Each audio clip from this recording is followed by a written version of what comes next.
हिमाचल सहित उत्तराखंड और देश दुनिया के कई हिस्सों में कई ऐसे धार्मिक अनुष्ठान होते हैं, ऐसे धार्मिक कार्यक्रम होते हैं जहां पर लोग सुलगते अंगारों पर चलते हैं। क्या ये कोई दैवीय शक्ति है या इसके पीछे विज्ञान है? आखिर कैसे कोई व्यक्ति सुलगते अंगारों पर चल सकता है, उसके पांव तक नहीं जलते हैं? ये तस्वीरें कुल्लू की है। हिमाचल प्रदेश के कई हिस्सों में ऐसा होता है, भले ही इन धार्मिक अनुष्ठानों के नाम अलग हो, लेकिन हिमाचल प्रदेश सहित उत्तराखंड के जौनसार में, उत्तराखंड के गढ़वाल में ऐसे कई कार्यक्रम, कई खबरें, कई वीडियो सामने आते हैं जहां पर लोग सुलगते अंगारों पर चलते हैं। क्या उनके अंदर कोई दैवीय शक्ति आती है या इसके पीछे पूरा का पूरा विज्ञान है? इस पर आगे बात करेंगे। फिलहाल ये जो तस्वीरें हैं ये कुल्लू के भुंतर की हैं। यहाँ भुंतर के साथ लगते नैना माता मंदिर में पिपलागे में 25वां जाग जागरण मनाया गया।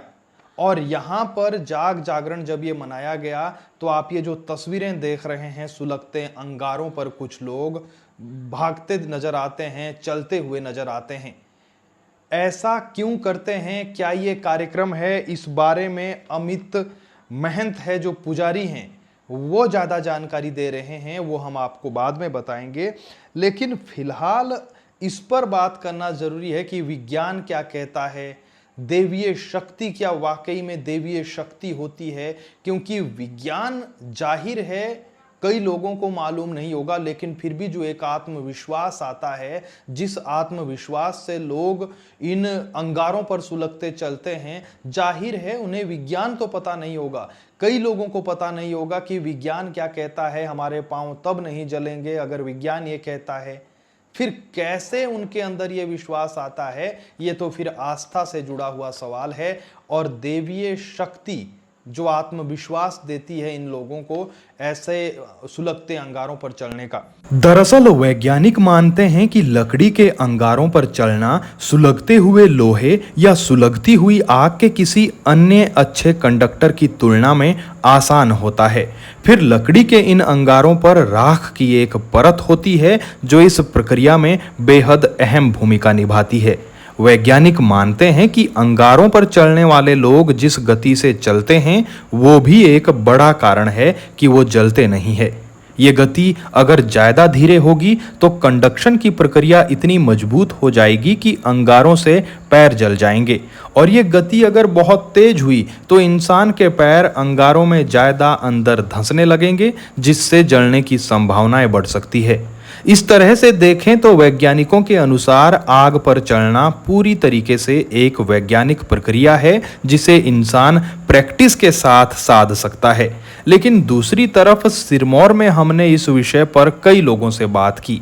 इसी तरह के आयोजनों में भाग ले चुके लोग मानते हैं कि विज्ञान भले ही कितने भी तर्क क्यों ना दें, आग पर चलने वालों को आत्मविश्वास दैवीय शक्तियों पर विश्वास के चलते ही आता है और इसे कभी भी नकारा नहीं जा सकता। वो कहते हैं कि आग पर चलने की प्रक्रिया में जितना विज्ञान है उससे ज्यादा मनोविज्ञान। देवता पर विश्वास के चलते ही किसी व्यक्ति को ये आत्मविश्वास मिलता है कि वो बिना इसका विज्ञान समझे भी पूरी कामयाबी के साथ ऐसा कर पाता है। खैर, कारण चाहे कोई भी हो, लेकिन देवभूमि हिमाचल और उत्तराखंड में लोगों की देवी देवताओं पर अटूट आस्था है। यहाँ देवी देवताओं से पूछे बिना कोई भी काम नहीं होता है। चमत्कार को नमस्कार करते हुए आप सुनिए इस कार्यक्रम को लेकर क्या कुछ कह रहे हैं पुजारी अमित महंत। जय माता दी। आज माता नैना का 25वां जन्मोत्सव भुंतर से सटे यहाँ पिपलागे गांव में मनाया गया। हर वर्ष की भांति इस वर्ष भी माता भद्रकाली और पिपलागे की अधिष्ठात्री देवी माता शीतला और माता कोयला, इन भगवतियों ने यहाँ पे माता रानी के साथ में जाग की शोभा बढ़ाई। जाग में और अन्य जागरणों में आपने कुल्लू में और भी जागरण देखे होंगे जहाँ पे कि माता रानी के भजनों का गुणगान होता है, लेकिन यहाँ पे एक अद्भुत जागरण ये होता है कि माता के भजनों के साथ साथ में यहाँ पे माता की गूर चेलियाँ, यहाँ तक कि माता के रथ सभी आके अंगारों के ऊपर नाचते हैं और किसी के पैरों में आंच तक नहीं आती। ये भगवती की शक्ति है। इसमें भक्त अपनी भक्ति का और माता रानी अपनी शक्ति का परिचय देती है। सभी ने अपनी आंखों से देखा कि कैसे 2 से ढाई घंटे तक सभी गूर चेलियाँ माता के रथ आग के अंगारों पे नाचे और किसी के पैरों में आंच तक नहीं आई। ये महामाई की शक्ति है, महामाई की कृपा है। उनकी शक्ति के बिना पत्ता भी नहीं हिलता, तो उनकी शक्ति से ये सब कुछ संभव है। जाग जो कि माता रानी का जो जागरण जलाया जाता है, जाग होम जो होता है, उसके पश्चात जो भी भगत यहाँ पे आए होते हैं वो सूखा नारियल लेकर के आते हैं।